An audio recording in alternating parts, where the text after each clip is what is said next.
The YouTube broadcast. Hello, welcome everyone to episode 42 of the Bros Talking Soccer podcast. I am here with Christian and Matt. Matthew is experiencing some technical difficulties, so hopefully we get him back. But Christian, say hello. Hello. I'm not going to ask you how you are because, you know, you give me shit every time I ask you and then ask you again on the podcast. So, Matt, how are you doing? What's going on technology-wise? Well, the iPhone just had 3 new releases. What's going on technology-wise with you, not just in the broader technology space? Thank you for that, though. Here's your computer, by the way. So I'm going on my phone. So how do I sound, by the way? You sound great.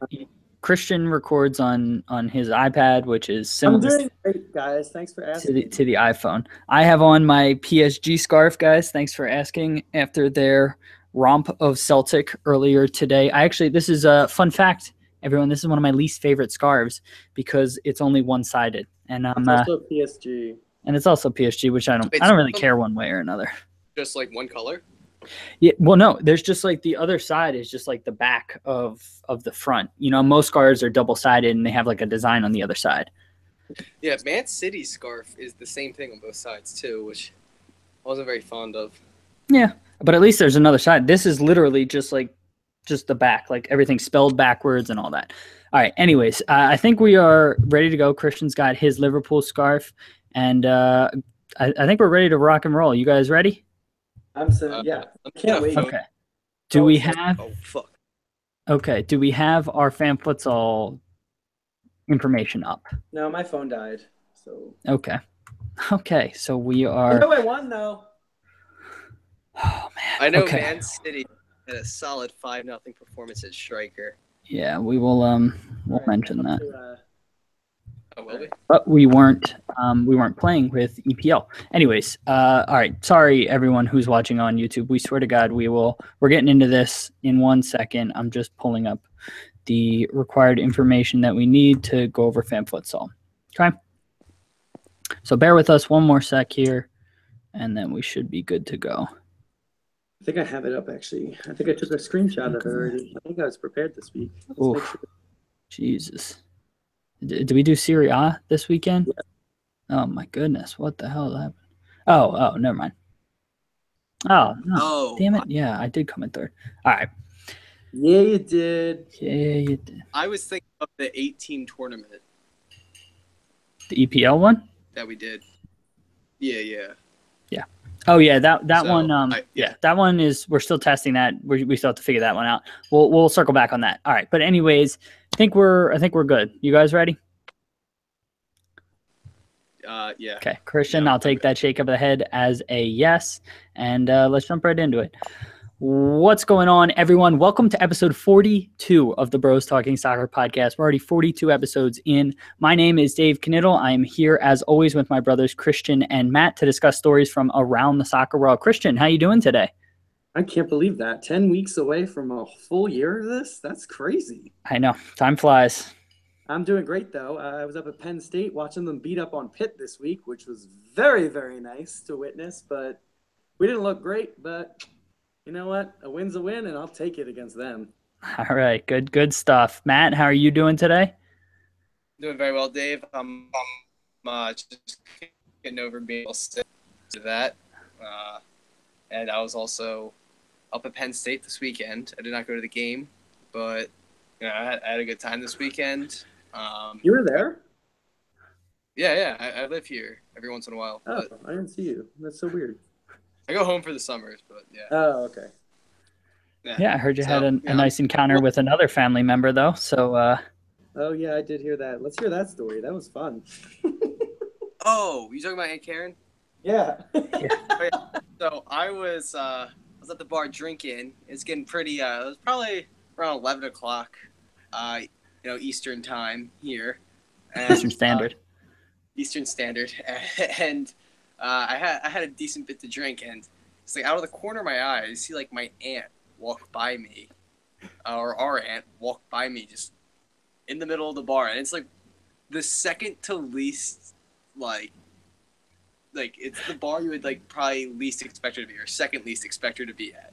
So it was just hilarious. All right. Well, glad you had a good weekend, guys. I had a good weekend as well. Thank you for asking. We bought a new car, so that was exciting. And other than that, we kind of hung out, relaxed after being in Seattle last week. We got a nice little Jetta. We upgraded from our 2010 Honda to a 2017 Jetta, and we're very excited about it. Can you tell Kristen to keep it down, please? Yeah. So with that, let's get into our topics, and I'm going to just give a quick plug for Fan Futsal. No read, but for those of you listeners that have been with us for a while, you know about Fan Futsal. For those that are new, Fan Futsal is a fantasy soccer platform I created. I'm the founder, CEO. We're simplifying fantasy soccer to make it easier and more fun for everyone to play. So you pick 5 clubs instead of 8 to 11 individual players for your weekly teams. And the only scoring elements are goals scored, goals conceded, and the result of the match. You only need to follow match scores. That's all you need to pay attention to. We have leagues from Europe and North America, so the major leagues from those 2 places. So check out the site. It's really simple, really easy to understand and to play. So if you are new to fantasy soccer, or if you don't like fantasy soccer games that you've tried before, try Fan Futsal. You're gonna like it. It's called, it's www.fanfutsal.com. Check it out. With that, let's get right into our topics here. And the first one we want to talk about is the EPL officially changed the transfer deadline window for next season to the Thursday before the season starts. Christian, what do you think about this change?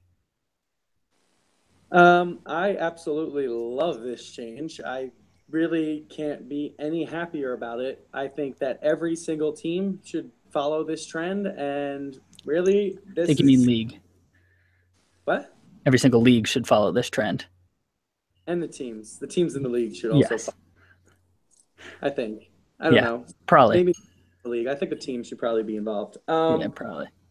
So, yeah, I think that this is only going to benefit everything.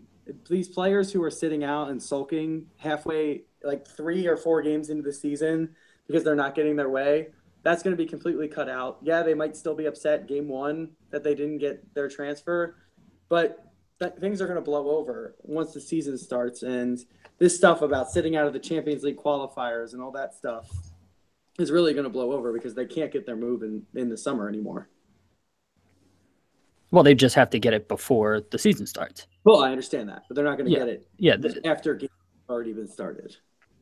Yeah, so to clarify for anybody who may not know, the window in England will now run July 1st through, I guess, like August 8th or somewhere in that range, the Thursday before the season starts, which is generally early August. Matt, what about you? What do you think about this change? I'm for it. I think it makes sense, but just to see things from the other side, I think it's beneficial to some teams to see how their team's playing in those first couple games and then look at what they need to get going forward. Trying to think of American sports, like we all have deadlines in our sports, like after our seasons start, like trade deadlines.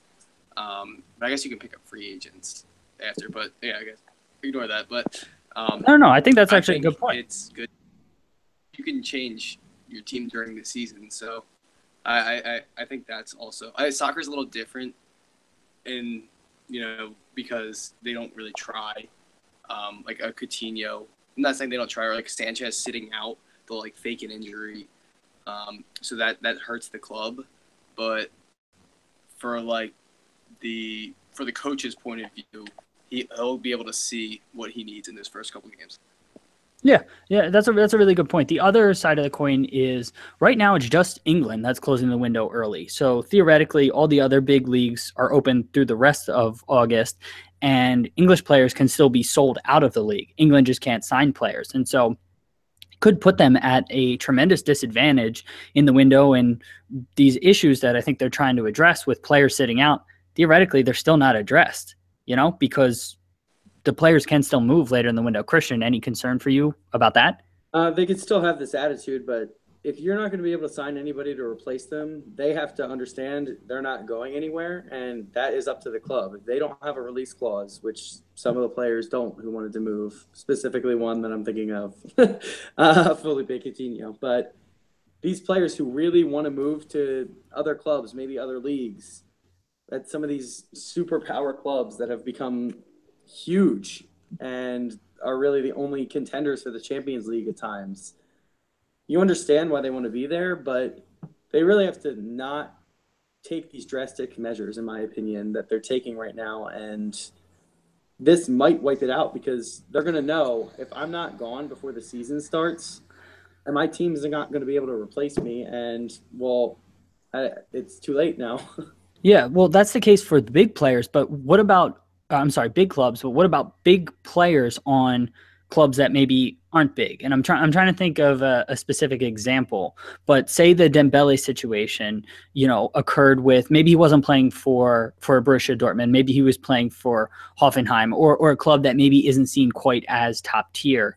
I mean, in that case, he could still act the way that he did and force through a move, and this situation isn't really resolving itself. I think all of this is predicated on being successful if all the other European leagues kind of follow suit. And I think they will.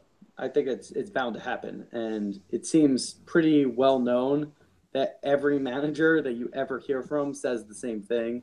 They don't want to have that unknown once the season starts. They want to know what their team is at the start and go with it. Not necessarily. So apparently City and United both voted against changing the deadline, and Mourinho came out and said he was against changing the deadline. Matt, anything you want to add or care to interject? Yeah, because I know City was still very interested in Sanchez and Mbappe right up to the end. So, like, they were still trying to get players. And because City's ability and United, like the big clubs who want to spend a lot of money, they have the ability to, kind of go after a player towards the end of the deadline. Like, they have, like, the money to panic and just make impulse buys. So I feel like that's better for like those clubs, and that's eliminating something like from them. Okay. So, Christian, anything else you want to add? No, I don't care what Mourinho has to say. I want to say that. Okay, sounds good. Before we get too far into this, let's just address it head on. Man City played Liverpool in the Knittel Classico this past weekend, and City won 5-0. So we'll just throw that out there. Christian and I obviously very upset about it. Matt, care to gloat in? I'll give you your 10 seconds of gloating. Yeah. So unfortunately, Friday night was a little rough for me. So I was up for the game. I woke up, my phone was cracked, but I got up for the game. It was a good night. It was an incredible night, probably. Yeah, I know that game. Yeah, the game, I watched it. We played incredible.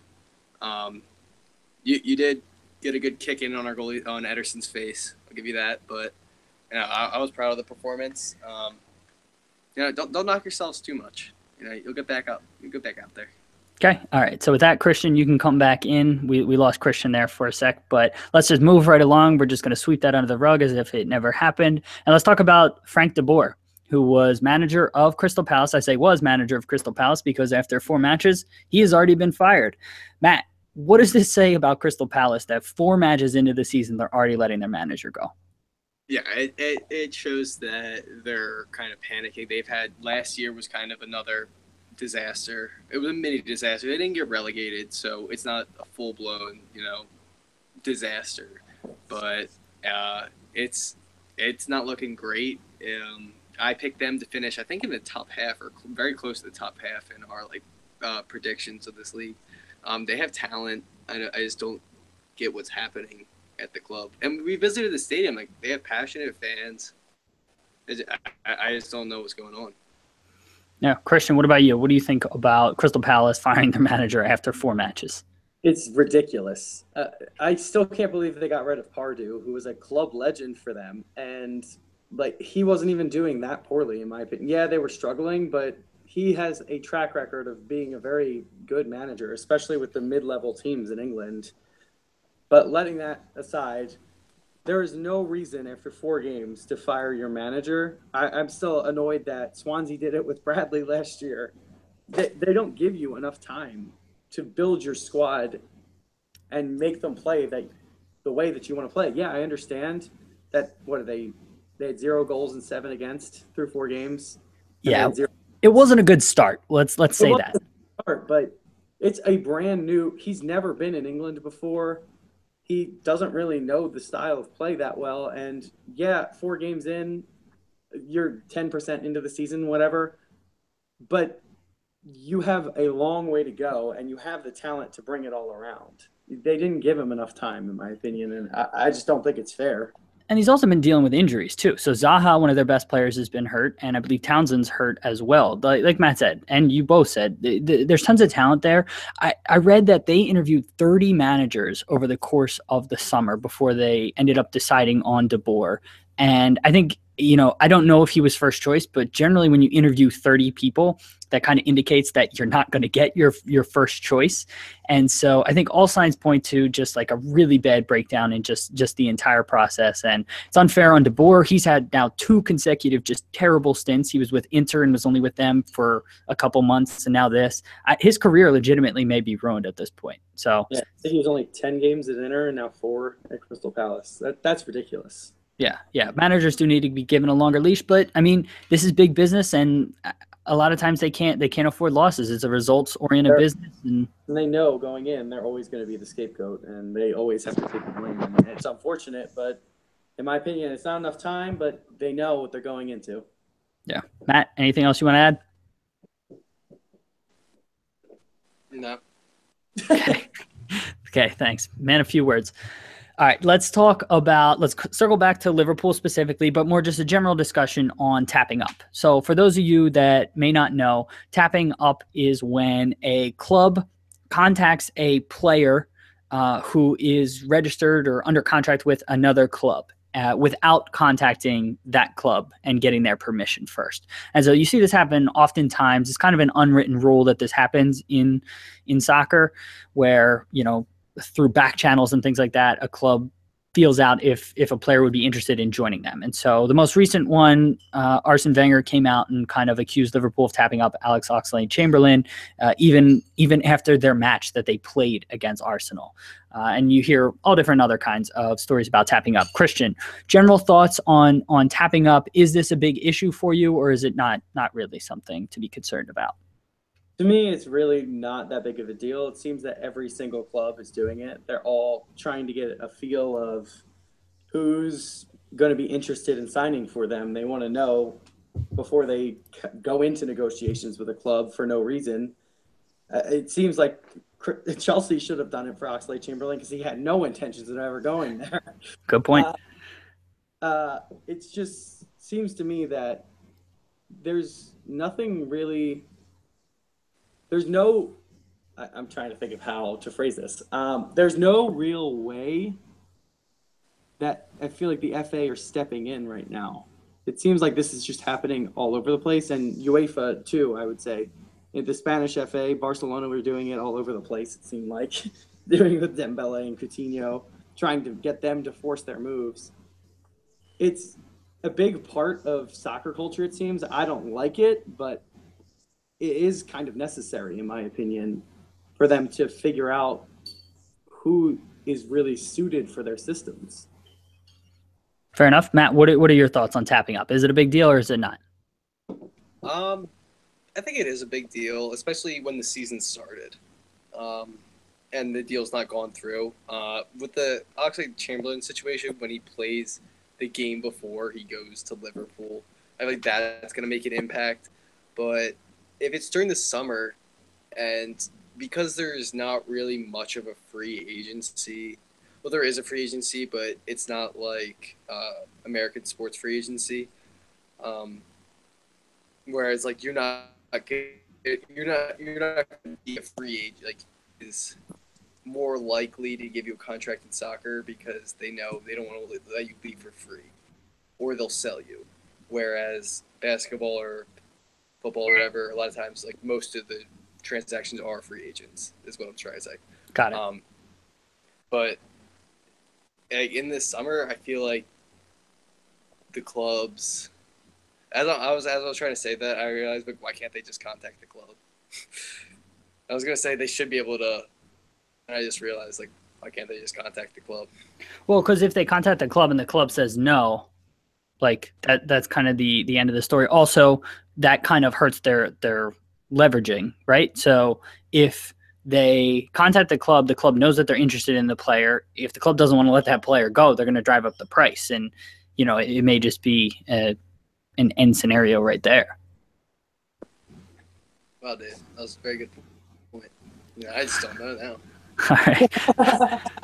All right. Yeah, and I don't really have a solution either, but like Christian was talking about, I don't have a solution, but I also don't have a way around it. Like I feel like you have to sound out and feel out a player if they're even interested in coming to your club. And so, I don't know. I don't have a solution, but I do think, especially the Ox situation, was really it just looked really bad because they literally played Liverpool, and then a couple of days later he joined Liverpool, and so those types of situations are always rough. Christian, anything else you want to add on the topic? Yeah, I agree with that one, that they played the game before and it was an issue. Plus the fact that Liverpool earlier in the window was accused of this with Van Dijk and completely disregarded that transfer pretty much after that point. They completely fell out of interest, it almost seemed, with him, even though the media kept saying that they were interested. I don't know how this is going to affect clubs if the media keeps piling it on, or if other clubs catch you trying to tap up their player. Is it going to get clubs to completely back off, or are they just going to come in harder and try and get the deal wrapped up before maybe the FA becomes involved? I don't know. That's a good point, and I don't know if any of us have a solution. Matt, you look like you're deep in thought. Anything else you want to add? I'm just gonna stick to my few words and.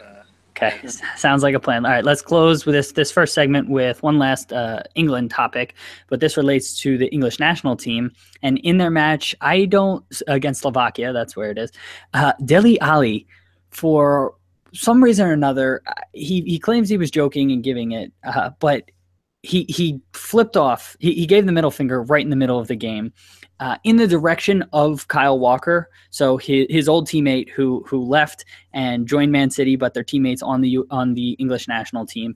The problem was it was also in the direction of the referee, and the optics of the whole situation looked bad. Also, it's a televised game watched by in the stadium, thousands of people, on television, millions of people. Matt, what is your take on this whole situation? Now he's being investigated by FIFA too for a possible ban. Matt, what do you think about this whole situation?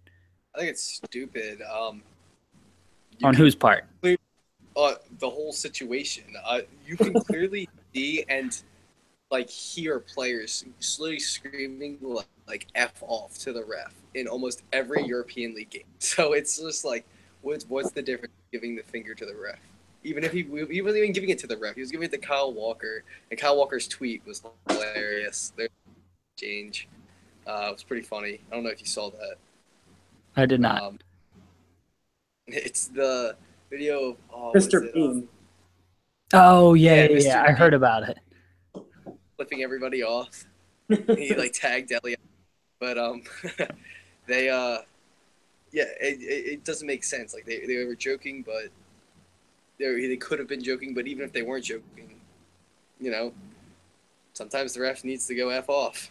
I think the issue with players, yelling at the ref, I mean, a lot of times there's something different about visually seeing something versus just hearing something or seeing mouth move versus I don't know, the finger just seems like a bigger gesture. Christian, what about you? What is your take on this whole situation? I think that in America, we don't really see the finger as being that severe, but in other cultures, it really means a lot. People get very offended by it. So I think that is another way to look at it. I know I don't really think it's that big of a deal, but it could be construed as one by the investigating parties in FIFA. At the end of the day, what did it matter? He was giving the finger to his own teammate. And I know it looks like he might not have been, but he clearly was. And Kyle Walker kind of jumped to his defense saying, yeah, which I guess anybody would in that situation for a teammate. Yeah, of course he's gonna. Luis Suarez a couple years ago was given a ban for giving the finger during a game. So if it's a one-game ban, whatever, at the end of the day. But he shouldn't do it. But again, it's not that serious. Yeah, I agree. I think he should just get a one-game ban just for sheer stupidity of the whole situation. Luis Suarez gave it to the fans at Fulham, I think it was. That sounds about right. All right, cool. So I think we're all on board. It was an idiotic thing. maybe 1 game suspension, definitely not more than that. So with that, that's the end of our first segment. We're going to go to musical break, and then we're going to be right back with segment 2, where we'll discuss our fan futsal Serie A game this week. Stick with us. So, have you guys seen the video of Ness? What do you have to say? No. Is Matt's audio breaking up for you or no? It is every once in a while, but not that much. Okay. Not that much? Yeah. Okay. It may just be my computer. I may have too many things going on or whatnot. So I never know, because sometimes it's fine when I listen to it on YouTube. Other times it's not. So I always want to check. When I'm on an iPad or iPhone, it like breaks up every once in a while. It does it for when you guys talk to me too. Okay. All right. So hopefully the sound sounds okay. Christian, what were you going to say? Have you guys seen the video of, I forget who it was last year, Barca were playing somebody, and Messi's standing next to the center back, and the center back just goes, "You're very small," and Messi goes, "You're very bad," and the center back goes, "I guess we're both right." I just saw that today, and it was hysterical. Okay. All right. Anyone watching on YouTube, you get some extra content here, so hope you enjoy that one. All right. You guys ready for fan futsal segment? Sure. All right. Legitimately, like, are you? Yeah. Go. Okay. Go. All right. Go. Welcome back, everyone, to segment 2. We're going to talk about our fan futsal game here this weekend. Christian, please don't do that. That was very loud. We are going to talk about Serie A. And we played with Serie A this weekend. Sorry, I'm stumbling over my words here. User Bryce Dwight ended up with 104 points this weekend, so congrats to him. Christian, you ended up coming in second, first out of the brothers with 87 points. Matt came in second out of the brothers, third overall with 80 points. And I came in fifth overall, tied for fourth, actually, with 75 points. Leaving me in last. Christian, would you like to talk us through kind of your lineup and decisions you made and gloat a little bit? I would love to, Dave. I just am so excited about this week's fan futsal segment. This week we did Serie A, as Dave said, and I guess I just know that league better than you guys. I have a way with these Italians. All right, so what I did this week is I went with a 2-2 formation, splitting off from my usual 1-3, because I know that Italy, sometimes it can be construed as a more defensive league, even though recently, as we discussed, it was not. Yeah, so, I just crunched some numbers today, and they're the second most attacking league so far on fan futsal, behind League. Extra content. Yeah, go ahead. Sorry, continue. So I had 87 points. That is a very good week. Not amazing, but a very good, solid week, especially when you beat the other brothers. So there it is. I chose Inter up front, and I also chose Napoli up front. Not both, but 5 goals between the two, and none against, which doesn't really matter, but that's wins. And 2 wins, 5 goals. There you go. Already a good start. At the back, I actually, between all 5 of my teams, I would like to say 1 goal was conceded. So that was a real bonus for me. And Udinese, who played against Genoa, won 1-0. They were my goalkeeper. And that's can't get more ideal than that. And Atalanta and Calgary. Cagliari. Nope. So 2-1 for Atalanta and 1-0 for Cagliari. Is that correct? Calamari, I believe, is actually how it's pronounced. I don't think so. Yeah, I'm pretty sure. They play Crouton, right? Yep. Yeah, 1-0 at the back. There's 30 points between my 2 defenders, and we just keep it moving, keep it winning. And next week, here we come again. Yeah. All right. Well, we're all very happy for you. Matt, what about you? You came in second overall. You were in the lead. Christian stormed back with that 3-0 Napoli win to overtake you, but you still put up a respectable 80 points. You want to talk us through your lineup? Yeah, so I confident in the matchups that there were going to be a lot of goals.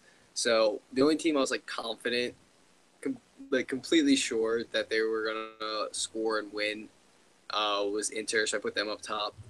They got a 2-0 win, which is not great, but I mean it'll do if you got enough around it. My big mistake was putting Fiorentina at defense with that 5-0 win. I was pretty confident they were going to win that game. Also, but they were away from home. I didn't think they were going to score too much. Put them at defense, and they got 25 points at defense, which is kind of crazy. But if I had them at striker, it would have been an easy win. Yeah, but you didn't, so that's unfortunate. Yeah. Okay, so do you want to tell me? So I mean, Torino, did well for you, right? Yeah, big Torino guy. Even though they lost Joe Hart, but since they took Joe Hart, I always got to pick them now. And also, my team's only let up two goals total, so I guess impressive. Yeah, so that is very good. That leaves me in third out of the brothers with 75 points. I had a pretty similar lineup to Christian, actually. Just my downfall was Benevento at goalkeeper, who ended up losing 0-1, which, I mean, if you're going to lose 0-1, goalkeeper is the best position because it maximizes it with 9 points. The trouble was Christian had a goalkeeper that won 1-0, and that kind of separated us. I had Benevento at goalkeeper, Cagliari and Atalanta at defense. They let up a combined 1 goal. My lineup also only let up 1 combined goal. So between all of us, our teams didn't let up many goals.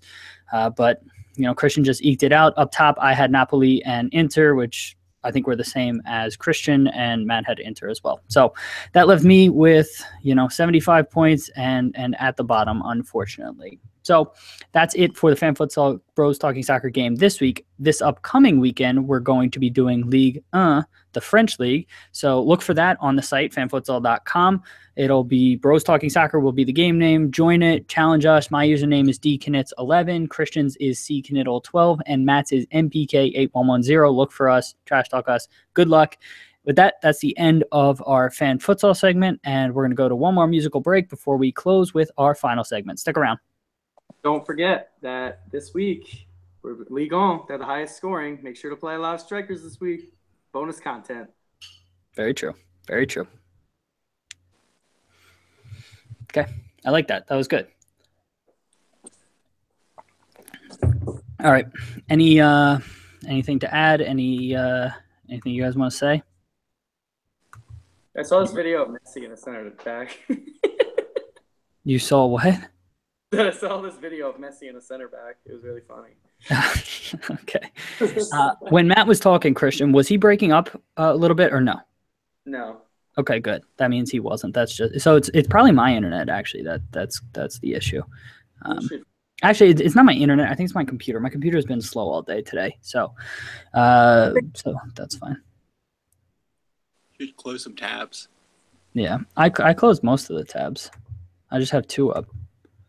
Close them all. Yeah. Maybe actually I don't need that one. I don't think I need this one either, actually. All right. Anyways, we ready to get back into it? Sorry, YouTubers. Yes, no. Christian, I don't know where you went. Okay, there you are. Okay. Welcome back, listeners, to our third and final segment, and we are jumping right into it. So let's talk about La Liga. And something that just blew my mind that I found out when I was listening to another soccer podcast. I want to say it was the Double Pivot. I'm sorry, I forget the exact podcast, but they had someone on who let me know that La Liga did not do any drug testing last season. So from March 2016 until fairly recently, there's been no drug testing for La Liga. And the issue was the World Anti-Doping Agency didn't certify whatever was supposed to be testing La Liga. And the organization that was in Spain didn't get certified. And then the government basically just drug their feet until fairly recently. So they just didn't do drug testing. And it wasn't even a big story. Like, what blows my mind about this whole situation is I didn't even know about it till fairly recently. I don't understand how this wasn't a big story. So sorry for my little rant here. Christian, did you know about this? What are your thoughts upon hearing this? Tell me your reaction. What the hell? I don't know how this possibly went under the radar. All last year, this was going on, and there was no media coverage of this. Nowhere. No one heard anything about this. I don't know. Matt will probably say he has. He's a liar. But there was whoa. Somebody's getting very accusatory. Few words. I just think it's ridiculous that La Liga is such a huge league worldwide. And how does that happen? Like, what was FIFA doing? What were UEFA doing to test that? I mean, they're all covered. They're a UEFA team. Regardless if they're in La Liga, they are a UEFA team. Are they being like the big teams that are in the Champions League and the Europa League? Are they testing them there? I think so. I think there's different testing for UEFA, but I don't. Yeah, there has to be, right? There has to be separate. I think there would be, but maybe not because it's supposed to be tested at the league level. I don't know. No, because I remember hearing about Phil Jones and another Manchester United player being tested after the Europa League final. And there was a big hubbub because they couldn't go celebrate with their teammates. And they ended up getting a suspension, remember? I do remember that. Yeah, that was after Europa League. So they definitely do testing in European competitions. Well, that's good. But still, it just seems ridiculous that could happen because you never know what they're using. They could be using performance enhancers. You don't know. I mean, look at Bale and Ronaldo. How on earth did they get to be that size? It's ridiculous to me. But they're freak athletes, and you never know what actually is happening. But there's been a lot of accusations that way. Okay, this is getting very not that we're saying anything. Nobody's accusing anybody of anything. So before we're sued by La Liga and Bale and Ronaldo's lawyers. Matt, what are your thoughts upon hearing this? Did you know about it? What are your just general reactions to it? Well, I think Bale and Ronaldo are definitely taking steroids. Satire. But, satire. Yeah, so I mean, if they're getting tested by Europa League or Champions League, if they're in Europe, I mean, there are a lot of lower league not lower league, but clubs on the table that aren't in Europe. They could have just been having a good old time all year. And I want to know, like, do the players know that like there was nobody going to be drug testing them? If this was like a thing where the government knew like this company didn't get certified, did like the players know they were going to get tested? Yeah, it may have been that it was kept so quiet for that exact reason. That's a good point, that they didn't want the PR nightmare and then the players knowing. Now, I find it hard to believe that players talk, especially nowadays. And so after a couple months where nobody was tested, I'm sure the word got out. But still, that's a good point, that maybe they didn't want to get it out in the press because, they didn't want players possibly doing drugs. So I don't know, performance enhancing drugs or recreational drugs. I also never hear stories, like too many at least, stories of soccer players taking like PEDs. I remember like the Colo Torre remember he got suspended for like a year for taking diet pills because he was like self-conscious about his weight. Yeah, Pep Guardiola actually was either suspended or heavily linked with PEDs during his playing career. And Milan had a bunch of accusations back in the aughts, so in the 2000s, when they had like all their players had like miraculous recovery times. I remember reading about it. I remember reading about them having miraculous recovery times. And so nothing ever came out explicitly accusing them or they were found guilty of anything. But, there's definitely rumors and swirling. Now, it's not, I don't think steroids the way the American sporting culture thinks of steroids with players, building up mass muscle. It may have been something else or may have helped with injury recovery. But, I got to think it's not pervasive as it is in other sports, but I got to think there are some people out there that are trying it. Well, yeah. I mean, yeah, I would think there's got to be. Yeah, so the fact that there was no testing, like, that's a big deal. Christian, Messi was growing up because he had issues with he had a height. Yeah, but that's not performance-enhancing drugs. I understand that, but, like, he was using steroids, and a lot of people bring that up.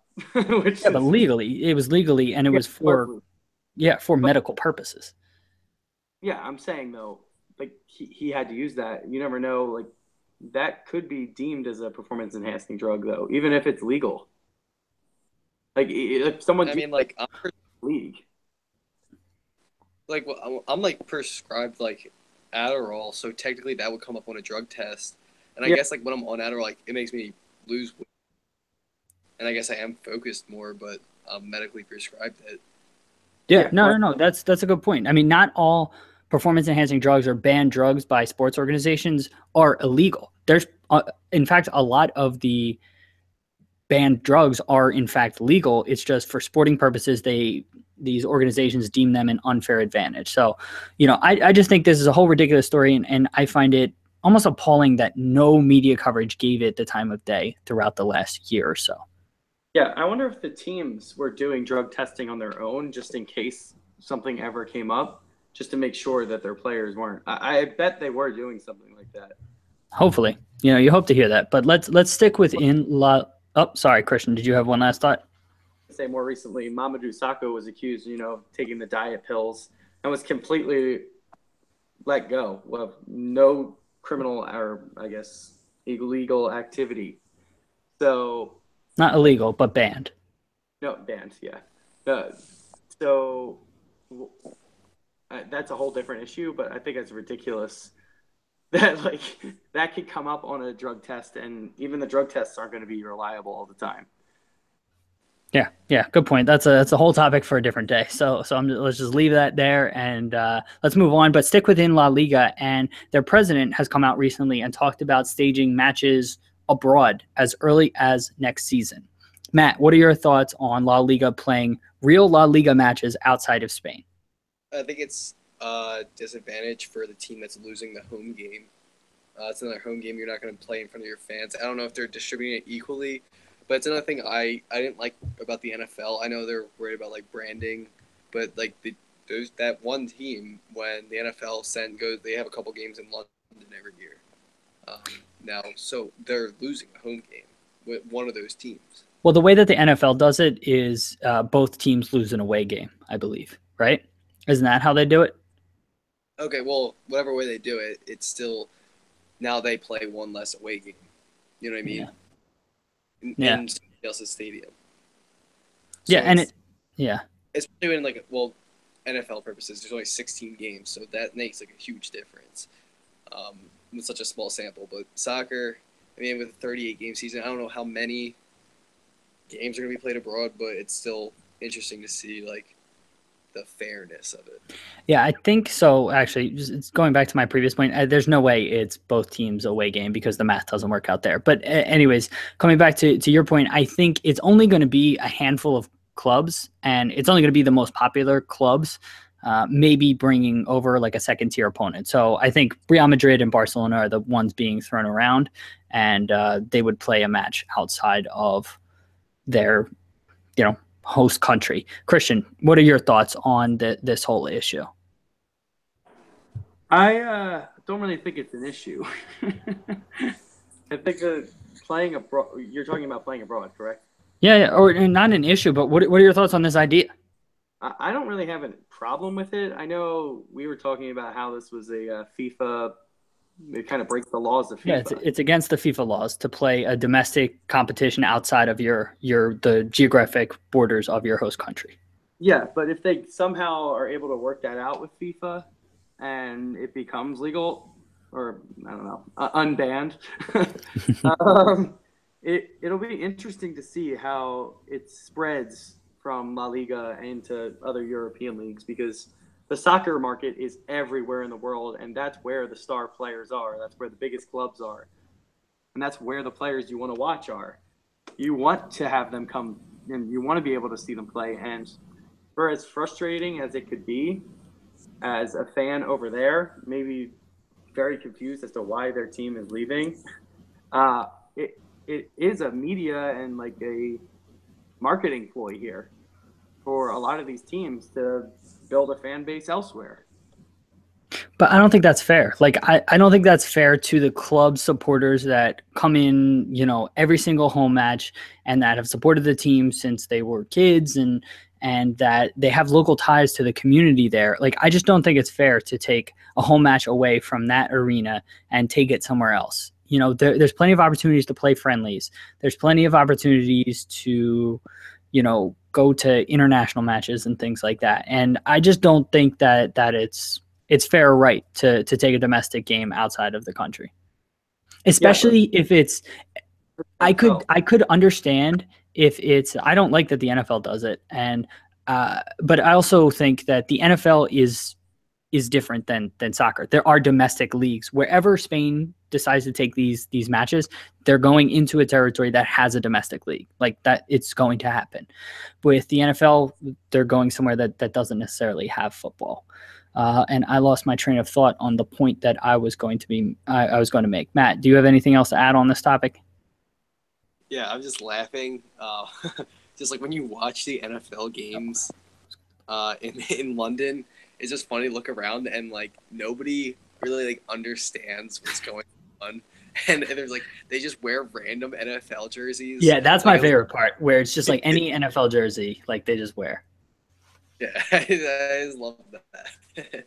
Which is similar to actually some MLS games or game matches here that are staged in the U.S. where anybody just wears any random soccer jersey and they think it's all right. Christian, you shaking your head? I hate it so much. Crazy. It drives me crazy too. My point that I remember that I was going to come to before, I could understand staging a neutral match, so like a Champions League final, or if a league instituted a playoffs, or if they did the FA Cup final or their domestic league final in another country, I can understand that. I cannot get behind and understand domestic league matches though being in another country. With that, let's close with the U.S. national team, U.S. men's national team to be more specific, and their World Cup qualifying cycle. Thing popped up on Twitter last week that a debate was raging that surmised or was discussing whether it would be good for U.S. soccer if they missed the World Cup. Matt, what are your thoughts on that topic? The logic behind it being that it would force change and it would force us to rethink about the way we did all our development. What do you think about that? Would missing the World Cup be good for U.S. soccer? I do not believe so. I'm not going to say definitely because I think there is that small possibility that if we don't make it, we're going to pump so much money into youth soccer. I feel like that's a possibility, but so small that it actually works out because we're going to lose so many fans if we don't make this World Cup. Imagine going like 4 years, like the average American soccer, I would say viewer, Cup, a couple Champions League games maybe when they get like important, and they'll catch like a league game here or there, with the Premier League. Almost never will watch. Like I'm saying, it's just like the average like American who watches like sports. Yeah. They're not gonna watch too much of like a friendly against Honduras or like, even World Cup qualifying. I mean, even World Cup qualifying, they're not watching. Which is on BN, which most people don't have. That's away matches. Away matches are on BN. Yeah. Okay, that drove me crazy. But if we don't make the World Cup, people will go 8 years without like watching a U.S. soccer game. There's like a good amount of Americans that will go 8 years without watching a U.S. soccer game. I think that's where we'll lose the momentum of the soccer growth. Yeah, there's that, and there's kids that are inspired by seeing their country play in a World Cup, and there's theoretically a lost generation that could be had of young kids not seeing their team playing in a World Cup and maybe not falling in love with the sport or something along those lines. Christian, what about you? What do you think about the U.S. missing the World Cup? Would that be good for U.S. soccer in any way? Absolute nonsense. Absolute nonsense. No, it would not be good. In any way? 100% would be detrimental in every single way. They, regardless of if they pumped money in to try and increase the production line for a lot of our youth players, I don't think it's going to help because a lot of our youth players aren't going to want to play soccer. They're not going to be inspired by the team. And I assume we're going to sound like Alexi Lawless. What? Did you sound like Alexi Lawless? I was about to mention him. I hate Alexi Lawless, and I hope he's watching because I want to say it to your face. No, you don't. He hit the nail on the head for the first time in his entire life. He was 100% correct in what he said. Our players who are supposed to be our leaders aren't being leaders anymore. And someone, and not just someone, a group of our more senior leaders of the team have to step up and be just that. Right now, they're going through the motions. They aren't the best players in our pool. And put your hand down, I'm not finished. I just think that he was correct in calling out people individually by name, telling them they're not good enough right now. And if you want to be good enough, you better step up. And he even called out Pulisic and said, that goes for you, Wonder Boy. And yeah, he didn't have the greatest games, but you can't put this on him. This is on the players who have been there and done it before. Yeah, and he didn't, in fairness to him. And we'll tweet out the link to Lawless's rant, too. Continue. Especially when he calls Bruce Arena, he's correct in calling out Bruce Arena. His tactics haven't been right. I think the players he's been calling into the squad, yeah, a lot of them are correct, but even the ones he's starting and putting them in the right places, I don't know if I agree with all that. I think Nagby needs to be more central. That's a whole different issue. Nagby did play central, though, in these matches. Okay, well, that's good. I missed the one, so I don't know. But then I came late to the other one, so I didn't actually see what the starting lineup was. But even, like, just watching, it doesn't look right. And he has been blaming, I feel like, Jurgen Klinsmann for them being in this position, but it's not Jurgen's fault. You had your chance, and these past 2 games were not good enough. Yeah, at this point, I think it's both their faults. So Jurgen definitely dug them a hole, but Arena hasn't gotten out of that hole. Matt, point you want to make?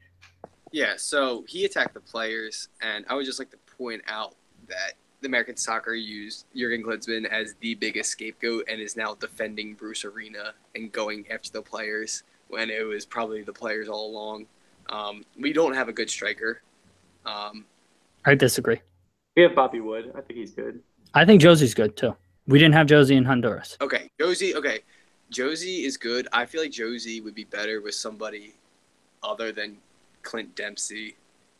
Dempsey doesn't be starting. He can't. And Josie didn't play with Dempsey. Bobby Wood. I'm saying like he needs somebody. I'm trying to think. I feel like we should like Charlie Davies. Yeah, he needs Charlie Davies. Exactly. That's exactly who he is.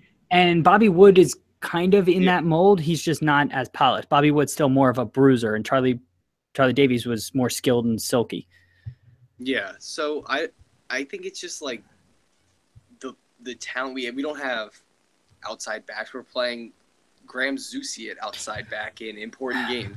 Playing our center backs, other than we have maybe like 2 or 3 that can get us by, but then they get hurt or we just experiment and it goes wrong. Outside mids are just hit or miss always, excluding Pulisic, who also plays in the middle every once in a while, or he'll play in the wing. But like our wings, like Zardes is so hit or miss. Bedoya is. Yes, Zardes hasn't been around, and I don't think he should be around. Zardes is a miss. Yeah, I think it's always been the players, and I'll never forget. Like when I went to we went to a Gold Cup game this summer, and the guy in front of me, like it was right after Klinsmann was fired, and he was like, he's like heard him talking. He's like, "Oh, thank God that guy's fired. We'll never have a foreign coach again, only American." I'm like, they just used him as such a scapegoat. Like, okay, yeah, yes. So to a certain extent, that guy is ridiculous for saying that we're never going to use a foreign coach again because that's idiotic. 100% we will. Yeah, that's idiotic, and we should. You know, by bringing in foreign coaches, you expose your team to new ideas, and so Klinsmann was successful to a certain extent, but I think he did overstay his welcome, and I think that he did a lot of things incorrect that put us into this position. Yes, the players are at fault too, but Klinsmann went about things in a very different way that rattled a lot of the players and maybe created the situation that we're in right now. So I don't think it's fair to say that he was scapegoated and is completely innocent. I think he was scapegoated as the fault of all the problems, and the players definitely should have more of the blame placed on him, but he was certainly not without fault too. I agree. I would consider it a lull. Like, we had a lull of not playing very well. He also led us to our best win streak ever as a country. Yeah, but that was in non-competitive games or competitive games against not. Got us out of the death in the World Cup. We beat the eventual Euro champion and the World Cup champion. Yeah, and Bruce Arena got us to the World Cup quarterfinals and a handball call away from the semifinals. Like, there's all different kinds of situations. And what's his name? Klinsmann got us 4th place in the Gold Cup. You know, we had never done that before. And so, you know, I'm not arguing that Klinsmann didn't have his positives, but he definitely had his negatives too. And so he's not completely without fault here. And the players certainly aren't without fault either. I think going back to Arena was a step backwards, though. I think we should have gone forward with something new. I think Arena was a necessary evil. Not that he's evil, but it was just something that we needed. He was somebody who was experienced. We were in a massive hole from World Cup qualifying, and he was somebody experienced who can just get us through. And I still believe that we will get through. I'm nervous as hell about it, but I still think we will get through and get to the World Cup. Arena's sole job is to get us to the World Cup, hopefully get out of the group, but his job is to get us to the World Cup, and then 2018, after the World Cup, Bruce Arena is gone, and then we take a step forward. That's what's going to happen. You don't think we were going to make the World Cup with Klinsmann?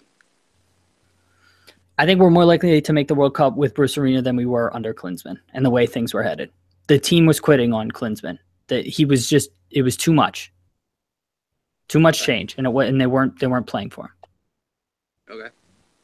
So yeah, I think we're in a better situation under Bruce than we were under Klinsmann. Do you disagree? I do. Okay, fair enough. All right. Is there anything else? We're running a little long, so stick with us, podcast listeners. We're almost done. Is there anything else, Christian, that you wanted to mention, either about this topic or any of the other topics? I don't think so. Cool. Matt, what about you? No. I wanted to bring up Eric Palmer-Brown, Sporting KC center back, 20-year-old American, just signed a pre-contract with Man City. That is really interesting. Matt, thoughts on him being a Man City fan? What do you think is going to happen with him? Right to Girona or Melbourne. I don't think they'll send him to NYCFC to just come back to the MLS. I think they're going to send him somewhere where they're going to see like what he can do. We send a couple players that are pretty promising to Girona, so I think that's a good place for him. They're in La Liga now, so yeah. I mean, that's great competition. I hope he does well. Kind of don't hope he goes to Melbourne in the Australian League, but I don't think they'll send him there, in my personal opinion. I mean, he had a stint at Sporting in Europe, and he was rumored to be signing like PSV, Ajax, PSG, and Man City were the 4 clubs apparently rumored to be signing him. He should have, in my opinion, gone to PSV or Ajax, but you know, I can understand the big money move to City. So like a weird thing is that Man City play this 3 center back system and have like 1 backup center back at this point. So there's like a weird chance that he might end up just like being forced to stay for a little bit, unless we get somebody in January, which I also could probably see happening. Well, and that's kind of the same situation happened with Miazga. So he came to Chelsea in the January, and he was with Chelsea through the end of that season, and then he's been on loan the last 2. I think this is going to be another Matt Miazga situation. I think Palmer-Brown will go out on loan when he gets there and be on loan for at least 2 years and then likely move to a lower table team. I just don't see him breaking through at City. I hope to God that he does, but he'll move to a lower table team. By that point, he'll be in his early 20s. He'll need game time and hopefully proves himself. And then in his mid-20s, maybe he gets another move back up to an elite level club. So that's how I see this kind of playing out. I hope I'm wrong, and I hope he gets a shot at City, but I just don't see it happening. Okay. With that, we didn't have any trivia question this week because we had a long show. So, you know, that's it, listeners. We will have links to all of the stories and topics that we talked about in this episode in our podcast show notes. We will also tweet them out from our Bros Talking Soccer Twitter Twitter handle, which is at BT Soccer Pod. If you want to get in contact with us, our email is bros.talking.soccer@gmail.com. Everything was brought to you by Fan Futsal. Definitely go check that out. Play our Bros Talking Soccer League game this week. Matt and Christian, thank you guys for being here. Listener, thank you for tuning in. We will talk to you next week. See you, everyone. All right, Christian, you can go to sleep. Jesus, you laid down a couple of times during this. My legs hurt a lot. Okay. All right. Well, glad you survived, Matt. Thank you for being here and recording from Audrey's place. We appreciate it. Yeah. Since we're talking about city, and career fairs, wow. There's the city football group recruit specifically from Penn State. Really? Yeah. So you should go if they have a table or whatnot. Yeah, I looked at their thing. It's the most absurd interview process. I'll look for them there, but the interview process is absolutely crazy. It was 5 rounds, and each one's a different one. You have to do case studies. You have to do. Yeah, but I mean that's fine. I mean that it'd be worth it. So YouTubers, we're gonna cut it off here. Thanks for tuning in. And we'll talk to you next week.